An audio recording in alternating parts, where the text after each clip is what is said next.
الحمد للہ رب العالمین والصلاة والسلام علی سید المرسلین اما بعد رواہ احمد بن الحسین البیکی فی شعب الایمان نے حدیث پاک امام احمد بن الحسین البیکی نے شعب الایمان میں نقل فرمایا عن علی رضی اللہ عنہ قال حضرت سیدنا علی کرم اللہ وجہہ الکریم سے روایت ارشاد فرماتے ہیں قال رسول اللہ صلی اللہ علیہ وسلم، اللہ کے رسول مکرم صلی اللہ علیہ وسلم نے ارشاد فرمایا یوشکو ان یأتی علی الناس زمان، ان قریب لوگوں پر ایسا وقت آئے گا لا یبقی من الاسلام الا اسمہ، کہ ان لوگوں میں اسلام کا صرف نام باقی رہ جائے گا، ولا یبقی من القرآن الا رسمہ، اور قرآن ان میں رسماً باقی رہ جائے گا، مساجدہم عامرۃ وہی خراب من الہدیٰ، ان لوگوں کی مسجدیں عالی شان ہوں گی مگر ہدایت سے خالی ہوں گی، علماءہم شر من تحت ادیم السماء، ان کے اس وقت کے علماء سو جو ہیں بد عقیدہ علماء، وہ آسمان کے نیچے شریر لوگ ہوں گے، من عندم تخرج الفتنۃ وفیم تعود، انہی کے اندر سے فتنے نکلیں گے، انہی میں لوٹ جائیں گے۔ یہ حدیث مبارکہ جس کو احمد بن حسین البیکی نے شعب الایمان میں نقل فرمایا، حضرت علی رضی اللہ عنہ حدیث کے راوی ہیں، سرکار علی وقار صلی اللہ علیہ وسلم نے یہ غیبی خبر دی کہ آخری وقت میں ایسے لوگ ہوں گے، ان پہ ایسا زمانہ آئے گا کہ وہ لوگ، ان لوگوں میں اسلام کا نام باقی رہ جائے گا۔ نام باقی رہنے کا کیا مطلب ہے؟ وقال علی بن سلطان القاری رحمہ الباری فی شرح ھذا الحدیث، مولا علی قاری رحمہ الباری حدیث کی شرح میں فرماتے ہیں لا یبقی من الاسلام ما یسع اطلاق الاسم الاسلام علیہ کا لفظ زکوٰۃ والصوم والحج، کہ ان لوگوں میں اسلام کا صرف نام باقی رہ جائے گا، کہ اس پر اسلام، لفظ اسلام کا اطلاق صحیح ہو، ان میں صرف نام کا اسلام باقی ہوگا، جیسے کہ نماز، لفظ نماز ہے، زکوٰۃ ہے یا حج ہے، یہ نام کا رسماً باقی ہو جائیں گے، نام کے باقی رہ جائے گی۔ زکوٰۃ، ان الزکوٰۃ شرعت للشفقۃ علی خلق اللہ تعالی ان درست، یہ جو زکوٰۃ مشروع کی گئی، شریعت میں رکھی گئی، اس کا مطلب تھا کہ مخلوق خدا پہ شفقت وہ جو ختم ہو گئی، نہ اس کا اثر نہ اس کا عین باقی۔ آج کل جیسے حالات ہیں، لوگ زکوٰۃ نہیں دیتے، لفظ زکوٰۃ نام کا اسلام باقی رہ گیا۔ نماز، اکثرہم تارکوہا، اکثر لوگ ہیں جو نماز کے تارک ہیں اور نماز نہیں ادا کرتے، جو پڑھتے ہیں وہ صحیح ادا نہیں کرتے، 99% اذانیں غلط ہوتی ہیں، اور اکثر جماعتیں قرات سرے سے، نعوذ باللہ، سرے سے سارا قرآن ہی غلط پڑھا جاتا ہے۔ تو ایسے جہل لوگ برسر ممبر بھی ہوتے ہیں، اور ایسے جہل لوگوں کو ہم نے اذانوں پہ بھی کھڑا کیا ہوتا ہے۔ ایسے جہل لوگ بے دین قسم کے بھی ہوتے ہیں جو بد مذہبوں کے ساتھ مل کے اپنی دکانیں چلا رہے ہوتے ہیں، اور اس قسم کے ڈبے پیر بھی اور گدیوں والے بھی ایسے ہیں جو 2 نمبری کرتے ہیں اور بد مذہبوں سے ایڈ لیتے ہیں، ان سے مدد دیتے ہیں، اور یہ بے دینی پھیلا رہے ہوتے ہیں، اور ان کے آگے جو بیٹھے ہوتے ہیں خلیفے اور اس قسم کے بندے، وہ ان کا بھی کوئی دین دھرم نہیں ہوتا، ہر بد مذہب کو یس کیے بیٹھے ہوتے ہیں اور اس دین کی تباہی پھیلا رہے ہوتے ہیں۔ اسلام کا نام ان میں باقی نہیں۔ لا یبقی من القرآن الا رسم، ان لوگوں میں اسلام کا نام باقی رہ جائے گا، اور ان لوگوں میں قرآن رسماً باقی رہ جائے گا۔ اب قرآن کی سی تعلیمات حاصل کرنے کو کوئی تیار نہیں، ہاں خوش لینی کے لیے، مقابلے کرنے کے لیے ہر کوئی تیار ہے، مگر تحصیل علم، علوم قرآن سیکھنے، علوم قرآن اور آداب سیکھنے کے لیے کوئی تیار نہیں۔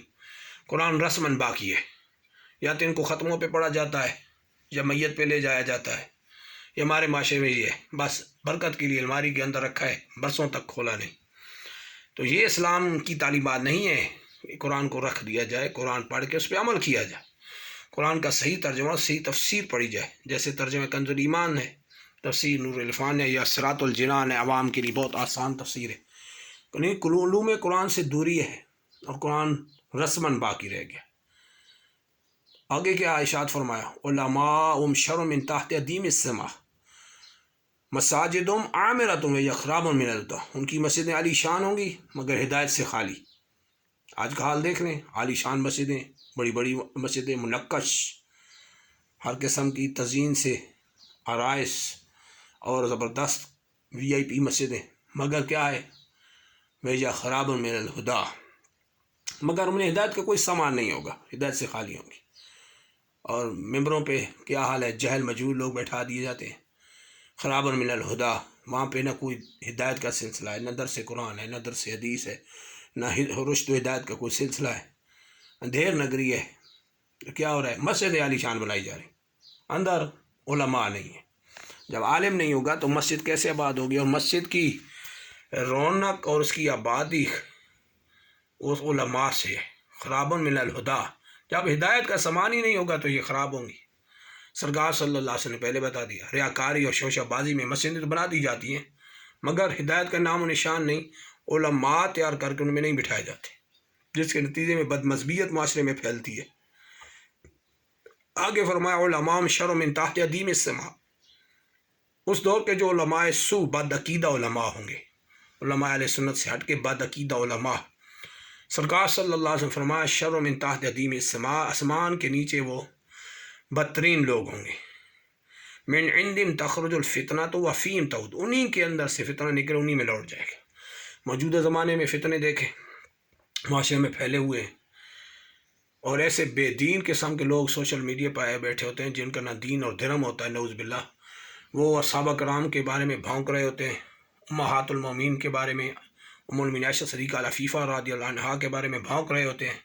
مگر ان کتوں کو لگام ڈالنے والا کوئی نہیں ہوتا۔ بظاہر سکالر بن کے سامنے آتے ہیں، لوگوں کا دین ایمان لوٹ کے جاتے ہیں، صحابہ کرام کی شان میں بھونکتے ہیں،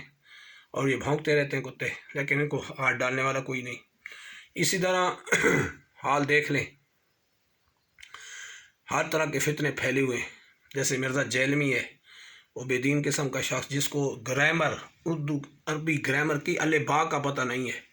جو پہلے سال کا طالب علم بھی اس پر حاوی ہے، اس کو گرامر کے الف با کا پتہ نہیں ہے، اس کو کسی شے کا علم نہیں ہے، مگر جان بوجھ کے جھوٹے مسئلے گھڑ کے لوگوں کو بیوقوف بنا رہا ہے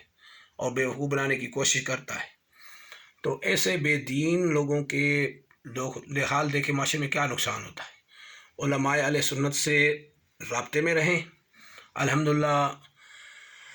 مفتی راشد محمود رضوی صاحب نے مرزا جیلمی کا کلا کما کر دیا ہے، وہ جو بھی بدعت و خرافات سوشل میڈیا پہ لاتا ہے تو علامہ راشد محمود رضوی صاحب اس کا رد فرما دیتے ہیں، لہٰذا ان کے چینل کو سبسکرائب کیا جائے، علماء اہل سنت کے ساتھ جڑ کے رہیں، ان بے دینوں سے ہٹ کے رہیں،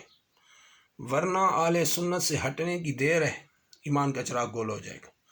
کفری اور شرکی عقیدہ یہ مرزا جیلمی بھی ایجاد کر چکا ہے، منی گاڈ والا، نعوذ باللہ، کہ نعوذ باللہ جو یہ کہہ رہا ہے کہ اللہ نے فرمایا کہ 60 سال کی زندگی مجھے دے دو، جنت میں تمہیں منی گاڈ، سمال گڑا،